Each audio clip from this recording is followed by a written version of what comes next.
계속해서 구약성경 히브리어 문법, 오늘 이 시간에는 화면에 보시듯이 연장형 또는 청원법이라는 것을 살펴보는 시간을 갖도록 하겠습니다. 파신기호는 연장형 또는 청원법은 cohortative 또는 valentative라고 합니다. 그래서 이제 cohortative의 약자를 따가지고 청원법 연장형은 CH라고 하고요.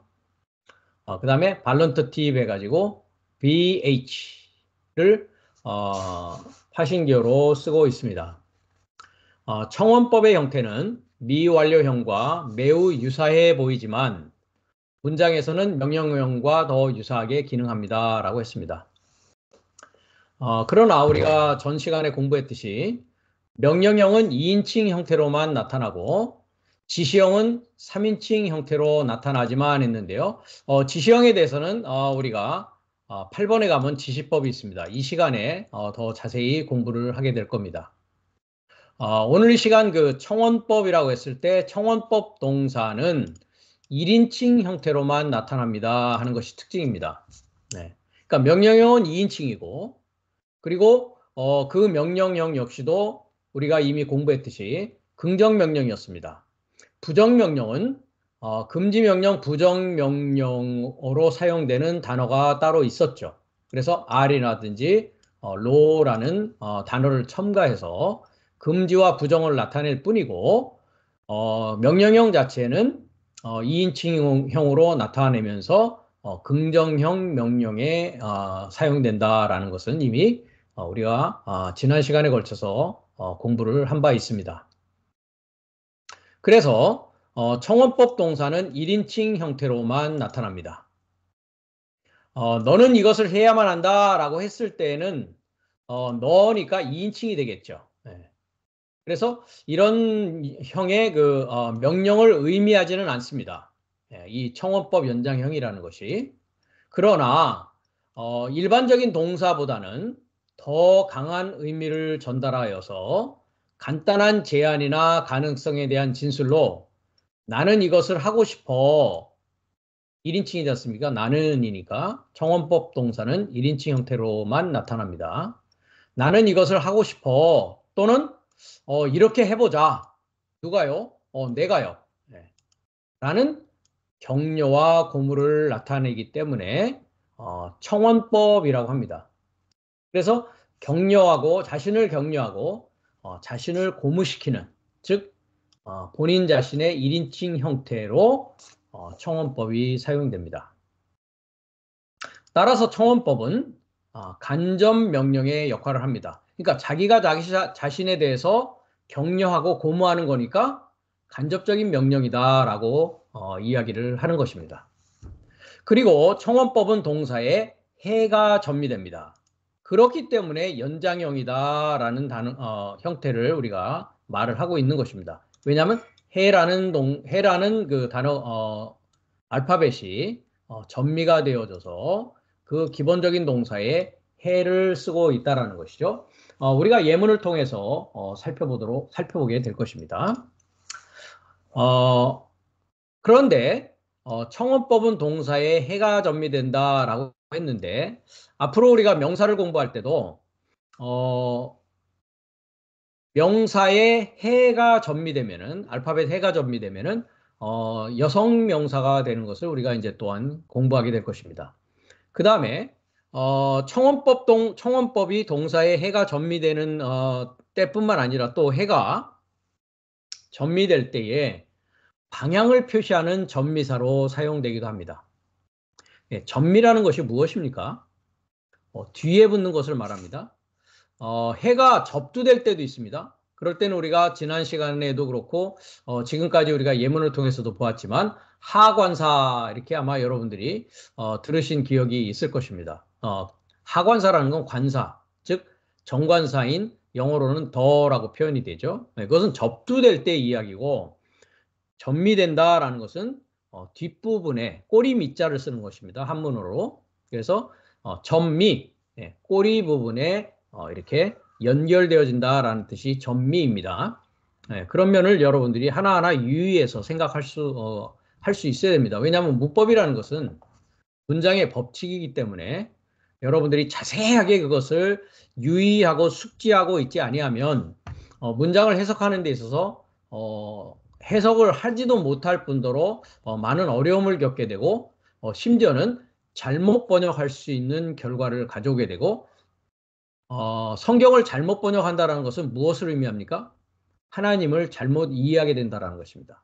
하나님을 오해하게 될 수 있도록 만드는 역할이 잘못 번역하게 되는 것으로부터 시작된다는 것이죠. 그렇기 때문에 문장의 문법이라는 것은 모든 전 문장에 걸쳐서 적용되어지는 법칙이기 때문에 우리가 하나하나 천천히 유의해 가면서 숙지하고 살펴보아야 되는 것입니다. 우리가 하나님을 알려고 하는 것은 성경을 아는 것이고 성경을 아는 것이 곧 하나님을 아는 것인데 하나님을 아는 것이 곧 나를 아는 것이기 때문입니다. 그러니까 결론은 무엇입니까? 나를 알고자 하는 것입니다. 내가 누구이고 내가 무엇이고 내가 왜 이 세상에 존재하게 되는가라고 하는 정확한 나에 관한 것을 알고자 우리가 하나님을 알아야 되는 것이고 하나님을 연구해야 되는 것이고 하나님이 우리에게 바라시는 내용들을 성서를 통해서 우리가 알고 믿고 살아야 되는 데까지 나아가야 된다는 것입니다. 그래서 다시 문법적인 것으로 돌아와서 보면 청원법은 동사에 해가 전미됩니다. 금방 말씀드렸다시피 방향표시 전미사로도 사용이 되는데 방향표시 전미사는 35페이지에 잠깐 가시면 앞으로 물론 공부하게 됩니다. 35페이지에 가시면 방향표시 전미사라고 되어 있습니다. 그래서 히브리어에서는 누군가나 사물을 향한 움직임의 개념을 표현하기 위해 단어에 특별한 어미를 추가할 수 있습니다. 이것은 목적격 어미로서 방향이라 나아가는 움직임, 즉 어떤 방향으로 나아가기 때문에 그것을 소망한다, 바란다라고 합니다. 왜? 소망하고 바라지 않으면 움직입니까? 안 움직입니까? 움직일 이유가 없다라는 것이죠. 네. 그래서 소망을 나타내는데 방향표시 전미사로 해에 카메츠가 붙은 해를 사용합니다. 그래서 하라고 읽으면 되겠죠. 네. 그래서 방향표시 전미사는 악센트가 표시되지 않으며 단어의 모음 패턴에 영향을 주지 않습니다. 그렇기 때문에 우리가 엘로힘이라는 것을 공부할 때도 뭐가 있었습니까? 엘로에 해가 있었죠. 그렇기 때문에 전능자를 향해서 나가는 방향이나 움직임이라서 소망에서 전능자를 소망하는 그 다음에 요드맴이 마지막에 붙어서 복수를 만들어서 전능자를 소망하는 사역이라고 제가 개념을 여러분들에게 이미 말씀드린 바 있는 것입니다. 마찬가지죠. 방향표시 전미사로 해가 사용되듯이 오늘 이 시간에서도 우리가 청원법에서 동사에 해가 전미된다라는 것입니다. 즉 뭡니까? 역시도 방향을 나타내는 것입니다. 소원, 나아가고자 하는 방향, 의도가 거기에 들어있기 때문에 뭐 하는 것입니까? 고무하는 것입니다. 격려하는 것이고 고무하는 것입니다. 왜? 그래야만이 어떻게 됩니까? 그 방향으로 나아가는 액션이 나타나게 되는 것이기 때문입니다. 이와 같이 히브리어는 의미를 나타내는 언어라고 했습니다. 네, 소리를 나타내는 것이 아니고 의미를 나타내기 때문에 알파벳 하나하나에 그 다음에 이러한 문법을 통해서 왜 굳이 청원법에 해가 전미되는가라는 것을 전체적인 문법적인 사항을 통해서 여러분들이 정의를 내려야 정확하게 그 문장을 또한 우리가 해석하고 읽고 이해해 나갈 수 있다는 것이죠. 청원법의 예는 구약성경 히브리어 본문 출애굽기 3장 3절과 시편 25편 2절을 참고하시기 바랍니다. 라고 제가 적어놨습니다. 오늘 이 시간은 청원법으로 쓰여지고 있는 출애굽기 3장 3절을 우리가 읽고 또한 해석하며 거기에 대한 의미를 살펴보는 시간을 갖도록 하겠습니다. 그러면 출애굽기 3장 3절로 가보도록 하겠습니다. 자, 1절부터 잠깐 읽어보면 모세가 그 장인 미디안 제사장 이드로의 양무리를 치더니 그 무리를 광야 서편으로 인도하여 하나님의 산 호렙의 이름에 여호와의 사자가 떨기나무 불꽃 가운데서 그에게 나타나시니라. 그가 보니 떨기나무에 불이 붙었으나 사라지지 아니하는지라. 이에 가로되 내가 돌이켜 가서 이 큰 광경을 보리라. 떨기나무가 어찌하여 타지 아니하는고 하는 동시에 여호와께서 그가 보려고 돌이켜 오는 것을 보신지라. 하나님이 떨기나무 가운데서 그를 불러 가라사대 모세야 모세야 하시매 그가 가로되 내가 여기 있나이다. 하나님이 가라사대 이리로 가까이 하지 말라. 너의 선 곳은 거룩한 땅이니. 자, 여기서도 땅이라고 했을 때 에레츠가 아니라 아다마를 사용하고 있습니다. 아다마가 뭐라고 그랬습니까? 여기도 역시 하가 전미되어 있죠. 아다마, 아담을 소망하는 것이다 라고 했습니다. 그것은 어떤 것입니까? 둘째 아담을 소망하는 것이다. 우리가 이미 아다마에 대해서는 잠깐 창세기 2장 7절을 공부하면서도 제가 언급한 바 있습니다. 즉 둘째 아담을 소망하는 곳에 지금 서 있는데 그 선 곳을 뭐라고 그러느냐? 마콤이라고 합니다. 마콤. 마콤이라는 것은 일어서 있는 곳입니다. 그냥 플레이스가 아니라 스탠딩 플레이스입니다. 자, 잠깐 우리가 오늘 3절과는 좀 관계가 없지만 나온 김에 우리가 4725번을 잠깐 보도록 하겠습니다. 포함하면은 스탠딩 플레이스입니다. 일어서 있는 곳입니다. 그래서 우리가 헬라어로 가면 부활이라는 단어가 무엇이었습니까? 아나스타시스라는 단어였습니다. 아나스타시스. 그것을 부활이다라고 한글은 번역을 하고 있는데 한문으로서는 다시 부살활입니다. 다시 산다라는 뜻으로 아나스타시스라고 하고 있는 부활이라고 했다라는 것이죠. 그런데 이 아나스타시스라는 명사는 아니스테미라고 하는 동사에서 옵니다. 아니라는 것은 아나라는 전치사는 위로라는 뜻이고요. 히스테미라는 것은 서다라는 것입니다. 그러니까 위로 서다. 영어에서는 그것을 stand up이라고 합니다. stand up. 자, 누워 있거나 앉아 있거나 한 상황에서 일어섰 할 때는 명령어로 우리가 이제 군대라든지 그런 데 가면 뭐라고 합니까? 차렷, 일어섰, 열중 쉬어, 차렷 하죠. 이 차려가 말 그대로 이제 스탠드업 하는 것입니다. 그게 무엇이냐? 부활이라는 것입니다.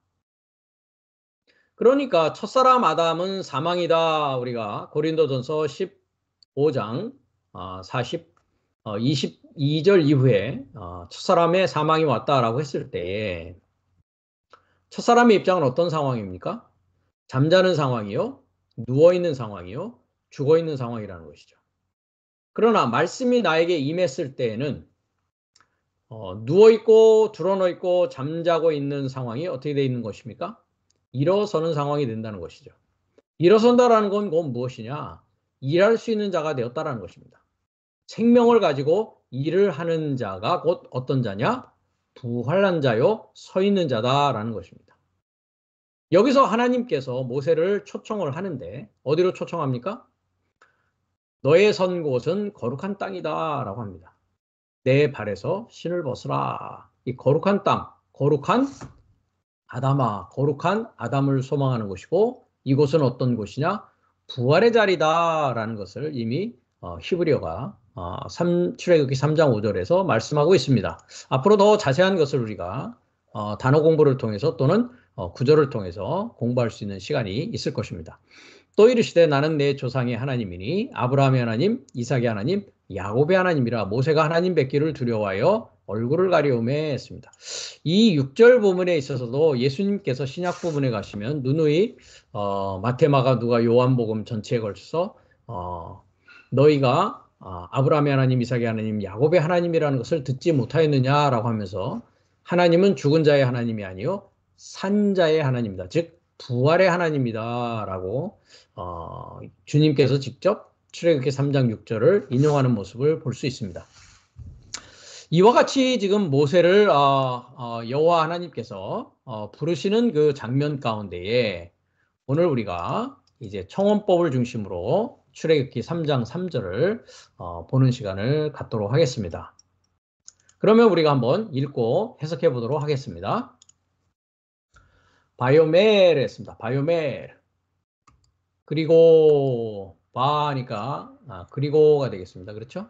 바브니까요. 바브 접속사가 CW 바브 접속사입니다. 그리고 요멜, 요 첫 번째 요드는 미완료입니다. 칼동사 미완료. 그 다음에 아마르, 요 아마르라는 것이 칼동사 남성 3인칭 단수입니다. 남성 3인칭 단수 누굽니까? 모셰가 주어가 되겠습니다. 모셰가 말한다. 어떻게 말합니까? 칼동사 미완료로 이야기하고 말하고 있단 말이죠. 칼동사라는 것은 단순형 능동태라고 했습니다. 그리고 구약 성경의 75% 이상이 칼동사로 쓰여진다. 단순형 능동태로 쓰여진다라는 얘기는 이미 우리가 문법을 통해서 공부한 바 있습니다. 그래서 모셰가 말한다. 어떻게 말합니까? 미완료로 말한다. 그래서 항상 미완료일 때는 제가 어떻게 해석을 합니까? 말하기 시작한다. 모세가 말하기 시작한다. 그 다음에 아수라 있습니다. 아수라. 여기에 바로 CH라고 해서 여러분이 오늘 공부하시는 청원법이 들어가 있습니다. 그래서 칼동사 미완료 1인칭이죠. 그래서 청원법은 1인칭 간접 명령의 표현을 하는 것이고 역할을 하는 것이고 격려와 고무를 표현하는 것이다. 그러니까 나라고 하는 모세죠. 모세 자신. 내가 나 자신을 뭐 하는 겁니까? 격려하고 고무하는 것이죠. 네. 그래서 여기 나 했습니다. 나, 자, 자라고 하기도 하고 이제 영어에는 now를 쓰고 있습니다. 이제 또는 바라건대, 청컨대. 그래서 청원법에 주로 많이 사용되는 그래서 Q라고 하는 question mark 비슷한 역할을 하는 나라는 것을 쓰고 있습니다. 그러니까 자, 내가 돌리자라는 뜻입니다. 돌리자. 영어에서는 이제 turn aside 했죠. 이 turn aside라고 했는데 should라는 동사는 고개를 돌리다, 돌이키다, 떠나다, 제거하다라는 의미를 가지고 구약 성경에서 쓰여지고 있습니다. 우리가 해설 부분에 가서 제가 자세하게 should라는 부분을 더 자세히 설명해 드리도록 하겠습니다.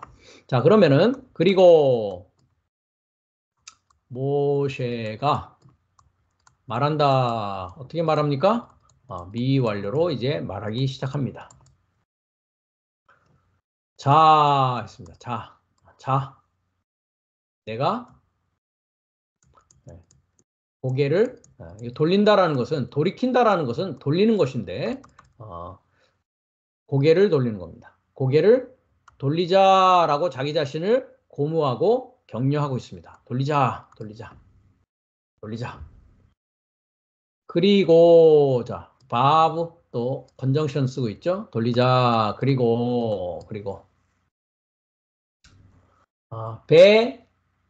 LA였습니다. LA. 여러분들이 라 동사는 이미 우리가 창세기 11장을 공부할 때 이 본다라는 라라는 의미가 무엇인가 하는 것을 이미 보고 바라보고 조사하다라는 뜻이라고 했습니다. 네. 그래서 하나님께서 강림하셨죠. 라 봅니다. 네. 자기들의 사역을 위해서 자기들의 이름을 위해서 바벨을 쌓고 있는 첫사람 아담의 아들들, 인생이라고 되지 않았었죠. 거기에서 여러분들은 아마 기억하실 겁니다. 자세하게 저와 같이 공부하신 분들은 지금까지 인생들이 아니라 아담의 아들 사역들이 짓고 있는 그 전체, 성의 전체와 대의 전체를 보고 바라보고 조사하는 것을 이제 여호와께서 하고 있다라는 것을 이미 라 동사는 여러분들이 공부를 하셨습니다. 그러니까 지금 공성 1인칭 단수인 모세가 내가 본다 말이죠. 어떻게 봅니까? 네, 칼동사 미완료로 내가 봅니다. 내가 본다. 그 다음에 이제 목적격이 그 다음에 나오고 있죠. at는 우리가 뭡니까? 시작과 끝입니다. 그래서 전체 과정을 이야기한다라고 했습니다. 그렇죠? 네. 그러니까 형용사 DNMS, ADMS, 그 다음에 NMS, NMS죠. 네. 그러니까 형용사가 명사를 꾸미고 있습니다. 이 큰 또는 위대한, 이 까돌 하면 크다, 위대하다라는 뜻입니다. 그래서 이 위대한, 이 큰 환경 전체를 내가 본다. 그리고 이 위대한 또는 큰 광경의 시작과 끝이니까 전체를 내가 본다. 보고, 바라보고, 조사한다. 어떻게 해요? 미완료로요. 네. 미완료로 보고, 바라보고, 조사한다라는 것이죠. 그 다음에 마뚜아 있습니다. 마뚜아. 네. 마뚜아라고 있습니다. 무슨 이유로 뜻입니다. 어찌하여 또는 무슨 이유로 이런 뜻입니다. 그래서 마뚜아라고 하는 의문부사. AB는 부사고요. T는 의문부사입니다. 그래서 어찌하여, 왜, 무슨 이유로 이런 뜻입니다. 내가 본다. 어찌하여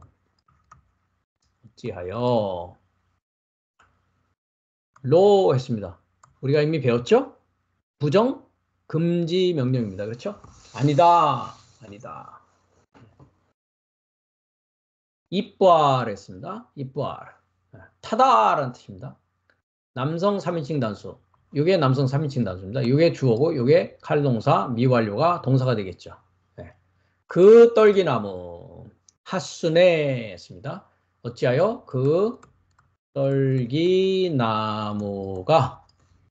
타지 아니하는가?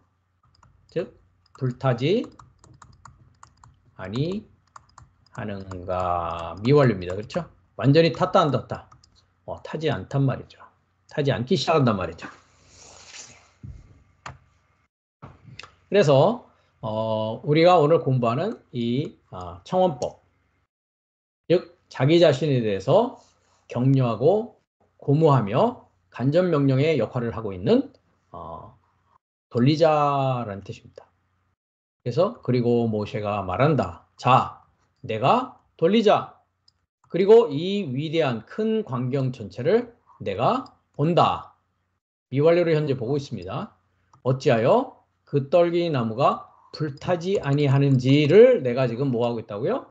활동사 미완료로 지금 보고 있다라고 이야기를 하고 있습니다. 본문을 중심으로 우리가 의미를 살펴보면 모세라는 것은 우리가 이미 여기가 3장입니다만은 2장에서 우리가 이미 공부한 바 있습니다. 모세라는 그 이름의 뜻, 모세. 모세라는 이름의 뜻이 무엇입니까? 물에서 건졌다라는 뜻입니다. 물이라는 것은 말씀입니다. 그렇죠? 물이라는 것은 사상입니다. 그렇죠? 그러니까 말씀과 사상에서 건져 올렸다라는 것이죠. 우리가 물이라고 했을 때는 두 가지의 물로 나누어집니다. 우리가 창세기 1장의 둘째 날에도 가보면 둘째 날에 보면 물 가운데 궁창이 있죠. 그렇죠? 네. 그래서 물의 중앙 안에라는 뜻입니다. 물 가운데 안에 궁창이 존재하기 시작합니다. 미완료로. 네. 그래서 궁창 아래에 물이 있고 궁창 위에 물이 있습니다. 네.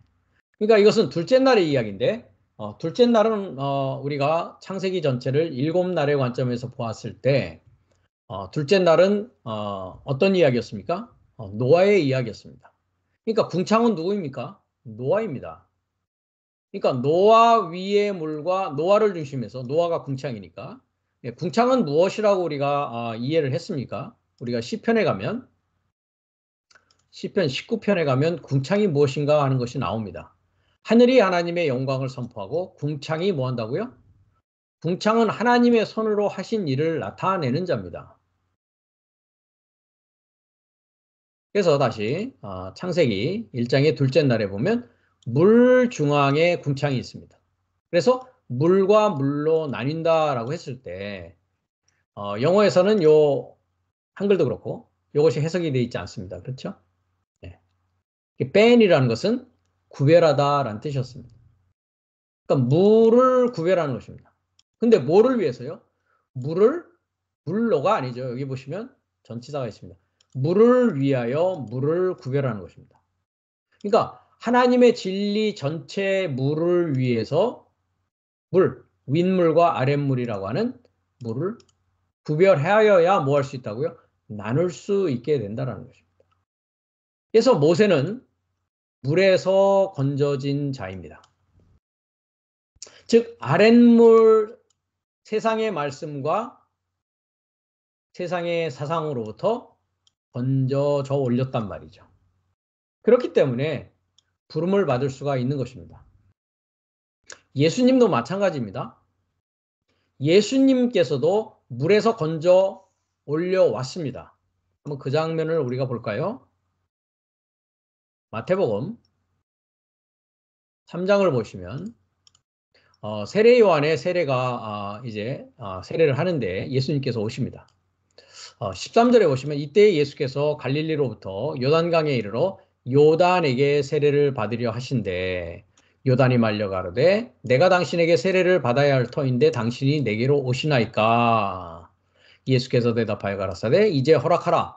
우리가 이와 같이 하여 모든 의를 이루는 것이 합당하니라 하신대 이에 요한이 허락하는지라. 예수께서 세례를 받으시고 물에서 올라오실세 했습니다. 자, 물에서라고 했는데요. 오른쪽에 헬라로 보시면 아포투 휴다도스입니다. 아포투 휴다도스. 아포, 물로부터라는 뜻입니다. 그래서 우리가 575번을 가보면 575번 헬라어를 가보시면 아포라는 것이 뭡니까? off입니다. off. 그래서 제가 이 전치사를 설명할 때는 전기가 흐르고 있는데 스위치가 있죠. 예, 스위치를 내리면 뭐 어떻게 됩니까? 전기가 off. 스위치를 올리면 on, off, on, off. 이게 아포라는 것은 off이란 말이죠. off이라는 것은 뭐냐? 이 아포의 의미는 여기 보시면 separation 했습니다. 분리되는 것입니다. departure 했습니다. 분리가 되었으니까 떠날 수가 있는 것이죠. cessation 했습니다. 자, 전류가 흐르지 않으니까 off이니까 중단되는 것입니다. completion 했습니다. 완전히 그 때가 차여졌기 때문에 이제는 뭡니까? 완료되었기 때문에 떠날 수가 있다는 것이죠. 네. 갚을 빚을 다 갚았기 때문에 더 이상 붙잡을 이유가 없다는 것입니다. 완료가 된 상황입니다. 네. reversal 했습니다. reversal. 다시 반복되어지고 거꾸로 되어져 가는 것입니다. 그 뜻이 업입니다. 예수님도 그러니까 뭡니까? 그 물로부터 분리되어져서 올라오는 것입니다. 올라오는 것입니다. 물에서 분리되어 올라오니까 어떤 일이 일어납니까? 그 하늘 삶이 복수입니다. 복수하늘입니다. 네. 호이 우라노이 했죠. 복수하늘이 어떻게 합니까? 현재형으로 지금 VIPA 과거에 열렸던 것이 아니고 물에서 분리되어야만이 하늘 삶이 뭐 되는 겁니까? 열려지게 되는 것입니다. 내 하늘이 열린단 말이죠.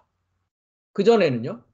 하늘이 닫혀 있었고 하늘이 또한 쌍수였기 때문에 참 하늘과 거짓 하늘이 혼재되어 있었단 말이죠. 구별이 안 되었단 말이죠. 왜요?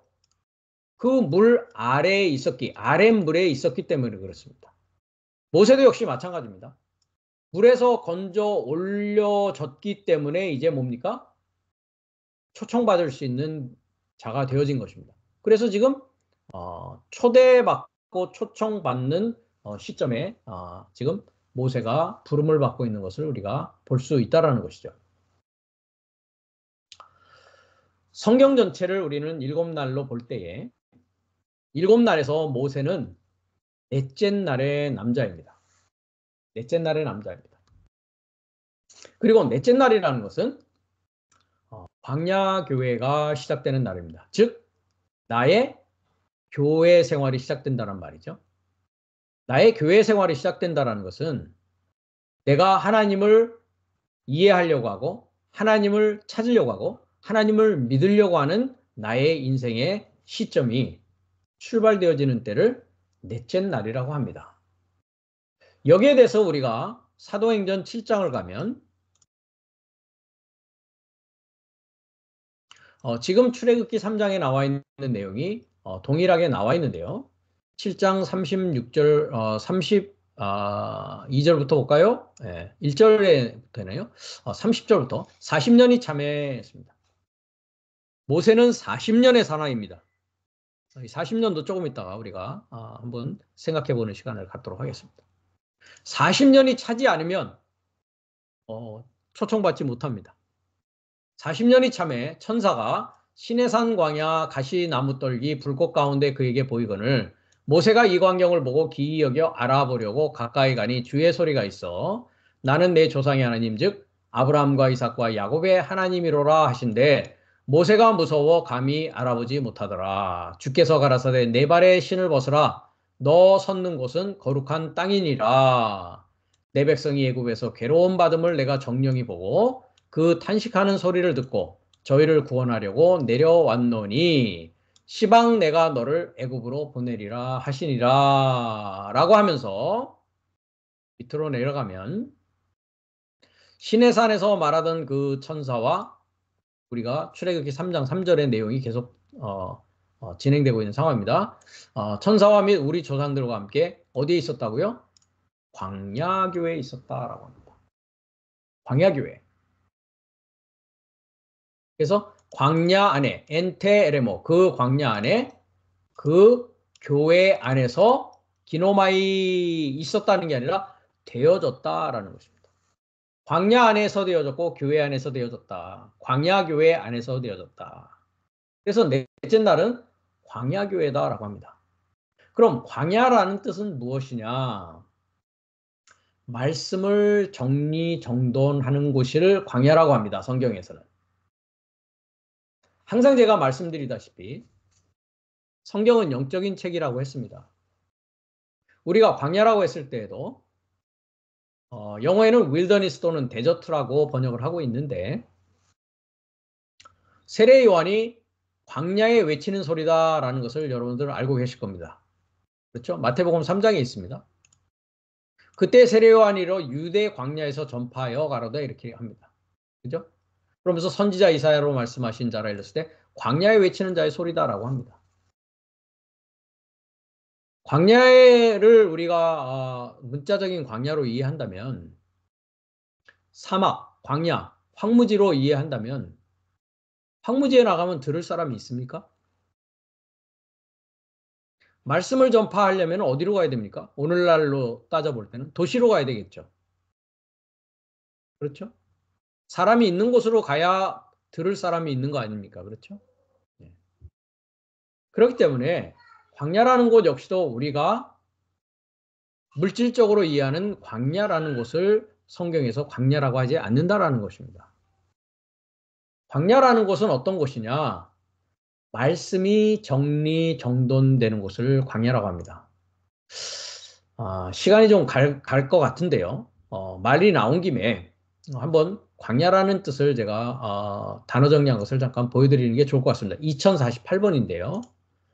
2048번 단어로 잠깐 가보면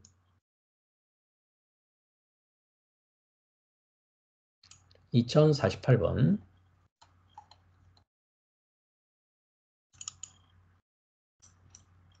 에레모스라고 합니다. 에레모스.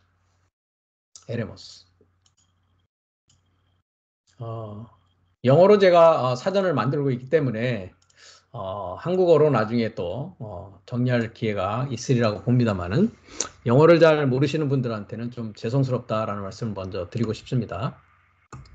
자, 에레모스라고 해서 윌더니스, 데솔레이시라고 광야라고 해석을 합니다. 그런데 광야라는 의미를 히브리어로 가보면 뭐라고 하냐면 윌더니스를 미드바르라고 합니다. 이게 미드바르라고 했을 때 이 다바르라는 것이 남성 명사로 말씀입니다. 그 다음에 다바르라는 동사는 정리하다, 말하다라는 겁니다. 그러니까 말씀이 정리정돈되어지고 말씀이 말하는 미라는 장소, 그것을 뭐라 그러느냐? 광야다라고 합니다. 광야다.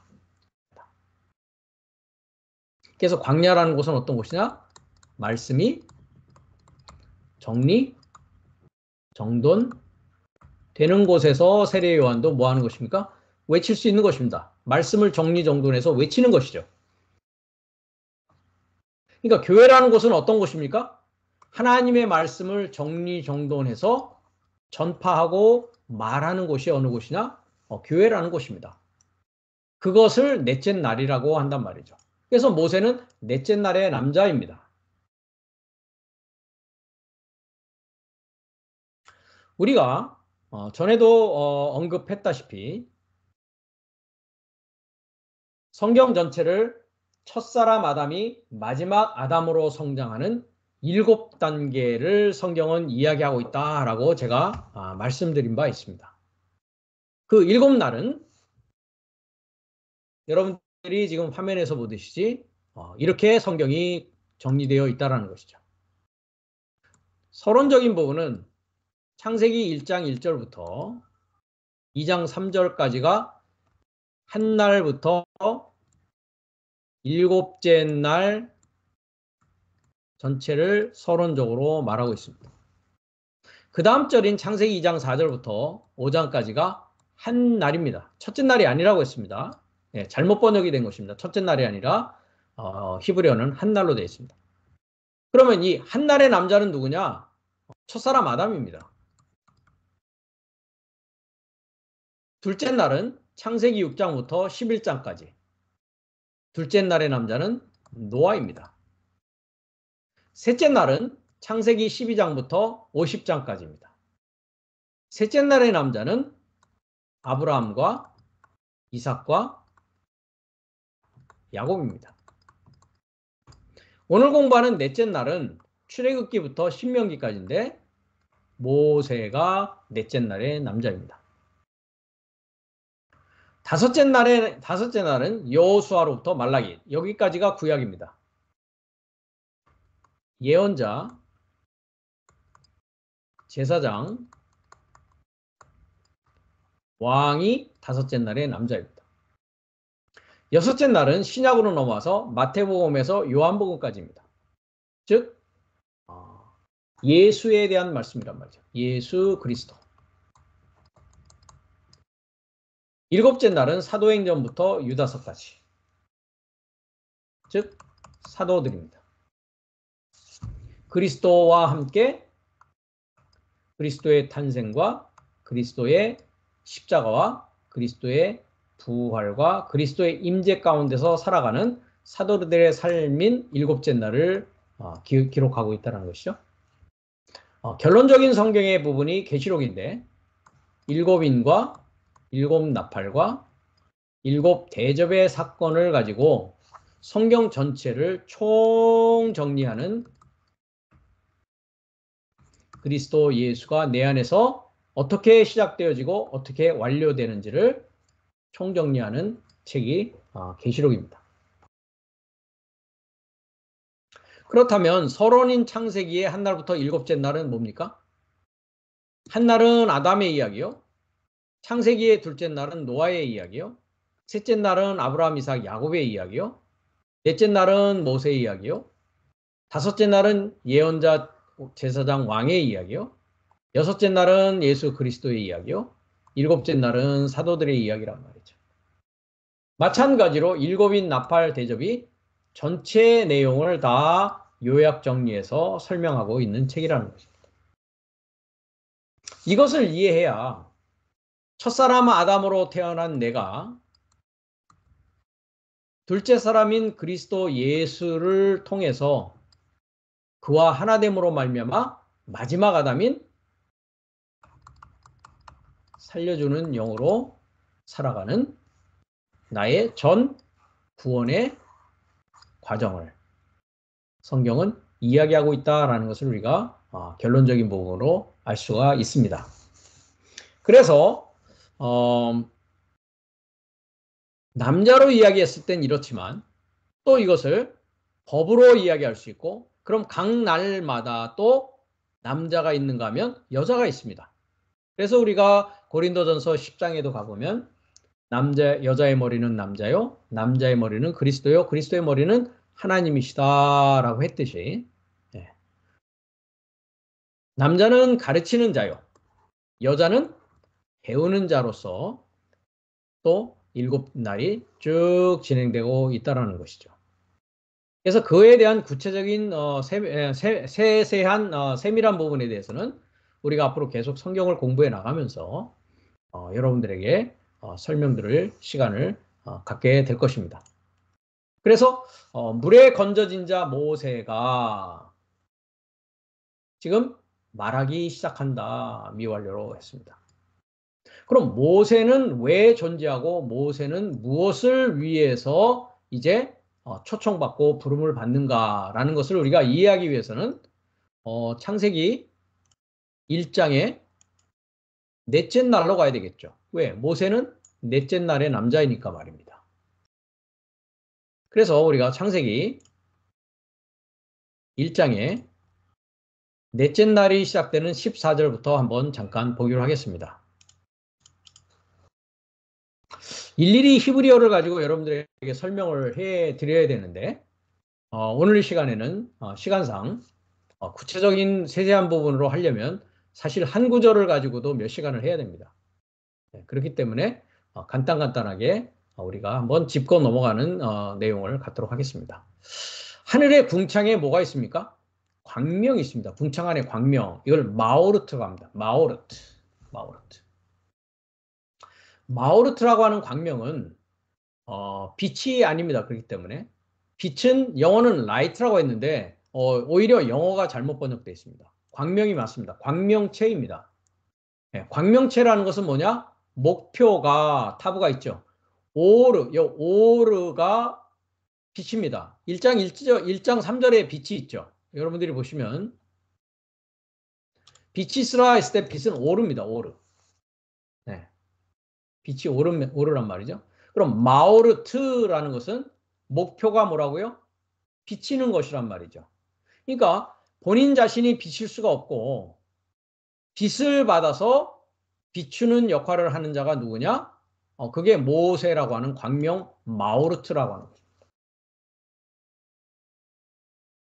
그럼 마오르트가 궁창 안에 존재하는 것은 아까 궁창은 뭐라고 했습니까? 하나님의 영광을 선포하고 하나님의 손으로 하신 일을 나타내는 자다라고 했습니다. 그 자가 궁창입니다. 그래서 그 궁창 안에 모세가 지금 존재합니다. 그 모세가 존재하는 이유는 영어는 여기도 번역이 되어 있지 않고 한글도 번역이 되어 있지 않습니다. 아까도 뺀을 뭐라고 그랬습니까? 구별하고 이해하는 것이다라고 했습니다. 그 날을 이해하고 그 밤을 이해해서 나누게 하기 위해서 하늘의 궁창에 광명이 존재한다는 것이죠. 그럼 모세가 하는 역할은 뭡니까? 나를 이해할 수 있도록 이야기해주고 밤을 이해할 수 있도록 이야기해 줄 수 있는 자가 누구다? 모세라는 자였단 말이죠. 즉 광명으로 표현되고 있는 마오르트라는 역할을 모세가 하는 것입니다. 무엇이 낮이고 무엇이 밤인지를 설명해서 이해시키는 자가 모세라는 것이죠. 그러면 이스라엘 민족에 있어서 밤은 누구였습니까? 바로였죠. 낮은 누구였습니까? 모세, 하나님의 말씀을 주는 자, 모세 자신이었단 말이죠. 그러면 낮을 구별하고 밤을 구별해서 나누게 하기 위해서 무엇이 있었느냐? 여기에는 징조와 사시와 일자와 연한이 있다라고 했는데 징조에는 뭐가 있습니까? 전치사 레가 붙어 있었습니다. 레는 우리가 이미 공부했듯이 징조를 위하여. 그죠? 그 다음에 울레모아딤이라고 해서 모에드라는 것은 사시가 아닙니다. 모에드라는 것은 모이는 것입니다. 모이는 사역을 말합니다. 그래서 복수기 때문에. 자, 정확히 우리가 공부하기 위해서 사전을 가보겠습니다. 4150번인데요.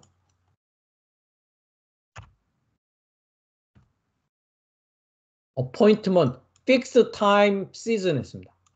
정확히 정한 시간과 정한 때를 말하는 것입니다. 그 다음에 뭡니까? congregation 했습니다. 교회입니다. 교회, 모임. place of meeting. 우리가 성막에서 보면 뭡니까? 회막입니다. 회막. 모이는 곳. 그것이 교회란 말이죠. 일요일 날 11시에는 무슨 모임이 있겠습니다. 수요일 날 저녁에는 성경 모임이 있겠습니다. 함께 모여서 정한 장소에 정한 때에 여러분들 모여주시기 바랍니다. 그게 뭐라고요? 모에드라고 하는 명사였단 말이죠. 모이는 사역을 위해서. 징조를 위하여. 뭐가 징조입니까? 옷. 알렙부터 타브, 시작부터 끝까지 중보가 징조였단 말이죠. 그 징조에 대해서는 우리가 이사야서 7장에 가보면 처녀가 아들을 낳을 것이니 임마누엘 그리스도 예수 자신이 뭐라고 되어 있습니까? 징조라고 되어 있습니다. 이사야서 7장을 잠깐 가볼까요? 7장 14절. 주께서 친히 뭐를 준다고요? 징조를 보십시오. 옷이라고 되어 있죠. 여기 보십시오. 옷. 시작과 끝. 알파벳의 의미로 보면 알렙이라는 시작, 타브라는 완료의 바브라고 하는 접속사, 중보. 그래서 그것을 징조라고 합니다. 그렇기 때문에 징조, 둘째 아담을 말한단 말이죠. 시작과 끝을 둘째 아담을 통해서 내가 마지막 아담이 되어져가는 전 과정이 그게 징조였단 말이죠. 그 징조가 뭐냐? 처녀가 아들을 낳는 것이 징조입니다. 임마누엘 했습니다. 임마누엘이 무엇입니까? 하나님이 나의 삶과 결합되어 있다라고 했습니다. 마태복음 1장 똑같습니다. 처녀가 잉태하여 아들을 낳을 것이요 이름은 임마누엘이라라. 마태복음 1장 23절이죠. 이를 번역한즉 하나님이 나의 사역과 결합하여 있다. 그것을 임마누엘이라고 합니다. 그리스도 예수 자신이 뭐라고요? 징조였단 말이죠. 그럼 모세는 광명체로서 뭐 한다고요? 징조 사역을 한다고요. 징조를 위하여 존재하고 있단 말이죠. 예수라고 하는 징조를 위하여서 빛을 받아 비추는 자였다란 말이죠. 그래서 그 아들 자신이 임마누엘이요 징조다 말이죠. 누가복음에도 똑같이 나타나고 있습니다. 누가복음 2장에 가면 마다들을 낳아서 나오죠. 네, 마다를 낳아서 강보로 쌓여 구유에 누였다라고 하면서요. 오늘날 다윗의 동네에 너희를 위하여 구조가 나셨으니 그리스도 주시니라. 너희가 강보에 쌓여 구유에 놓인 아기를 보리니 이것이 너희에게 징조, 사인, 징조다 이렇게 돼 있습니다. 표적, 징조다 이렇게 돼 있단 말이죠. 똑같은 내용이 넷째 날에 이제 모세를 통해서 징조를 위해서 그리스도 예수라고 하는 징조를 위해서 징조 사역을 위하여 모임 사역을 위하여 교회에 모여야 될 거 아닙니까? 그렇죠? 광야교회이지 않습니까? 그 다음에 일자가 아닙니다, 여러분. 요음이라는 것은 무엇입니까? 그리고 conjunction, preposition, 그리고 날 사역을 위하여. 아까도 나를 이해하고 밤을 이해해서 나누게 할 수 있는 자가 모세라는 자의 일이라고 했습니다. 그러니까 날 사역이죠. 그래서 나를 위하여 존재하는 것이고 징조를 위하여 존재하는 것이고 정해진 시간 모이는 사역을 위해서 존재하는 것입니다. 그 다음에 연한이 아니죠. 연사역입니다. 역시 복수입니다. 연이라는 건 뭡니까? 탈바꿈입니다. 탈바꿈. 자, 8141번. 8141번. 자, 연 했습니다. 쉐나라고 하는데요. 어디서 옵니까? 동사가 8138번.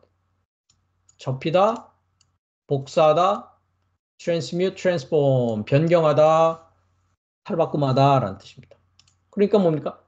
날 사역을 위하여 탈바꿈 사역으로 이미 VQA, A는 뭡니까? 존재했단 말이죠. 누가요? 바오르트가요. 목표가 오르인, 즉 목표가 밝히는 것으로 모세가 이미 존재했다라는 것입니다.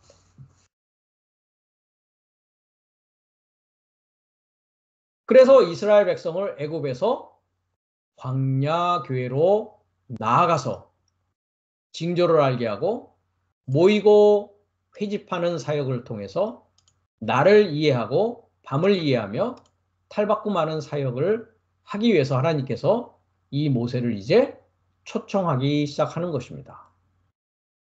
그러면 애굽이라는 곳은 어떤 곳이냐? 우리가 이사야서 31장을 가면 도움을 구하러 애굽으로 내려가는 자들은 화 있을진저 합니다. 애굽으로 가지 말라라는 것이죠. 애굽에서 받을 도움은 뭡니까?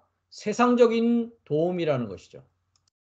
여호와는 우리의 도우는 자다라고 시편에서 일일이 누누이 많은 곳에서 이야기하고 있다는 것은 우리가 전에 공부한 바 있습니다. 그러니까 하나님을 알고 영원한 생명을 소유하고 하나님의 나라가 되기 위해서는 애굽으로 내려가는 자들은 화가 있단 말이죠. 여호와께서도 지혜로우신즉 재앙을 내리실 것이라 그 말을 변치 않으시고 일어나사 악행하는 자의 집을 치시며 행악을 돕는 자를 치시리니. 악행하는 자는 어디에 있습니까? 애굽에 있습니다. 행악하는 자는 어디 있습니까? 악을 행하는 자는 애굽에 있단 말이죠. 그렇기 때문에 애굽이라는 집을 치시고 그 행악을 돕는 자를 하나님은 치시겠다라는 것입니다. 애굽은 사람이요라고 했습니다. 여기 보시면 아담 했습니다. 아담. 애굽은 아담이란 말이죠. 첫사람 아담이 있는 곳은 어디다? 애굽이라는 곳이었단 말이죠. 이 미츠라임이라고 합니다. 히브리어는. 이 말씀도 여러분들에게 좀 드려야 될 것 같은데요. 미츠라임, 쭈르입니다. 쭈르. 쭈르가 있는 곳이란 말이죠. 네. 요드맴 이것은 쌍수어미입니다. 여기서. 그러니까 압박이 있고 디스트레스, 압박이 있는, 불행이 있고 압박이 있는 것을 쌍수니까 인식해야 되는 곳이 어디냐? 애굽이라는 곳입니다. 예전에 어떤 황수관 박사님이라는 분이 그러죠. 살림살이 좀 나아지셨습니까? 행복하십니까? 기쁘십니까? 이런단 말이죠. 인생의 희노애락이라고 하는 쭈르를 인식하는 곳이 어디다? 애굽이라는 곳입니다. 네, 애굽이라는 곳이란 말이죠. 그래서 그것이 곧 아담이라고 하는 사람이라고 하는 인생이 사는 곳이 어디다? 애굽입니다. 그럼 첫사람 아담이 있는 곳은 애굽이란 말이죠. 그렇기 때문에 애굽에서 나온다라는 것은 왜 나온다고요? 하나님 되기 위해서 나오는 겁니다. 신, 엘이 아니다. 애굽은 아담이지 엘이 아니다. 우리의 목표는 뭡니까? 엘입니다. 말씀이 되어진 자를 뭐라고 한다고요? 하나님들이라고 했습니다. 다시 오겠습니다. 우리가 요한복음 10장 33절을 가보겠습니다. 나와 아버지는 하나이다 라고 했을 때, 유대인들이 돌로 치려 했을 때 예수께서 가라사대 너희 율법에 기록한 바 내가 너희를 신, you are gods, 하나님들, 하나님 삶이라고 하지 아니하였느냐. 성경은 패하지 못하느니 하나님의 말씀을 받은 게 아닙니다. 오른쪽에 보시면 기노마이 동사를 사용하고 있습니다. 기노마이 되다라는 뜻입니다. 존재하다, 되다. 하나님의 말씀이 존재하고 하나님의 말씀이 되어진 사람들을 뭐라고 한다고요? 하나님이라고 한단 말이죠. 그럼 하나님 되기 위해서 어떻게 한 겁니까? 애굽에서 광야교회라고 하는 넷째 날 교회로 나온 것입니다. 이해가 되십니까? 애굽에서 사는 한 첫사람 아담의 삶을 살 수밖에 없다라는 것이죠. 다시 갑니다. 이사야서 31장이었죠. 네. 3절이었습니다. 그래서 애굽은 아담입니다. 첫사람 아담이 애굽이란 말이죠. 하나님이 아니란 말이죠. 애굽에 있는 말들은 육체입니다. 그래서 우리가 갈라디아서 5장 24절을 가면 그리스도 예수의 사람들은 육체와 합하여 정과 욕을 십자가에 못 박았다라고 한단 말이죠. 말이라는 것은 무엇이냐? 말을 전달하는 동물, 말입니다. horse. They're horse. 말을 타는 이유는 말을 전달하기 위해서 간단 말이죠. 말씀을 전달하는 건 기구, 도구가 뭐라고요? 사람들이 말을 타지 않습니까? 지금은 자동차도 타고 비행기도 탑니다. 운송수단이란 말이죠. 그러니까 육체가 운송수단입니다. 하나님의 영이 운송수단이 아니고 육체가 저들의 첫사람 아담의 운송수단이었다는 것입니다. 그래서 애굽은 아담이고 하나님이 아니고 그의 말들은 육체지 그의 말들은 영이 아니다라고 합니다. 그래서 여호와께서 그 손을 드시면 돕는 자도 넘어지며 도움을 받는 자도 엎드러져서 다 함께 멸망하리라 라고 했습니다. 그러니까 궁창에 이제 마오르트라고 하는 모세를 존재하게 하여서 징조를 위해서, 징조 사역을 위해서, 모이는 사역을 위해서, 날 사역을 위해서, 탈바꿈 사역이 되게 하기 위한 것. 그것이 마오르트라고 하는 모세의 존재의 이유였다라는 것입니다. 그래서 우리는 이제 애굽이라고 하는 첫사람 아담의 입장에서 광야교회로 나아가는 것입니다. 그 광야교회에서 이제 그 징조를 따라서 참된 징조이신 여섯째 날에 도달해야 뭐가 되는 것입니까? 그리스도 예수가 내 안에서 이제 탄생하는 것입니다. 새로운 하나님의 지혜와 하나님의 지식이 이제 내 안에서 탄생하는 것이란 말이죠. 그래서 말씀이 정리정돈되어지기 시작하는 것이 넷째 날인데 넷째 날에 거쳐서 다섯째 날에 거쳐서 여섯째 날에 이르러야 되는 것입니다. 그러면 넷째 날, 다섯째 날에 나의 상황은 어떤 상황이냐? 우리가 갈라디아서 4장을 가면 내가 말하노니 4장 1절입니다. 유업을 이을 자가 모든 것의 주인이나 어렸을 동안에는 합니다. 여기서 어렸을 동안에는 이라는 단어가 네피오스라는 단어입니다. 네피오스를 영어는 child라고 번역했고 한글은 어리다라고 번역을 했는데 네피오스는 사실 유아입니다. 유아. 말 못하는 아이를 말한단 말이죠. 자, 우리가 이것도 사전을 가보겠습니다. 3516번. 3516번이요. 네피오스였습니다. 첫 번째 네라는 것은 부정어입니다. 그 다음에 피오스라는 것은 말하다, 말씀, 에포. 여기서 2036번 speak or say, 즉 말하지 못하고 발설하지 못하는 자를 뭐라고 그러냐? not speaking에서 infant, 유아라고 합니다. 그래서 우리가 그 의미적으로는 simple-minded person이나 immature Christian, 아직 미숙한 기독교인, 즉 넷째 날, 다섯째 날에 유아의 입장이 뭐냐? 아직 미숙한 하나님의 말씀을 올바로 전하지 못하고 말씀이 되어지지 않은 크리스찬의 모습이다라고 사전은 정의하고 있습니다. 그래서 그 상태는 종과 다름이 없다라는 거죠. 네피오스일 상황에는. 아버지의 정한 때까지 어디에 있다고요? 후견인과 청지기 아래에 있다. 이 후견인과 청지기가 누구입니까, 그러면?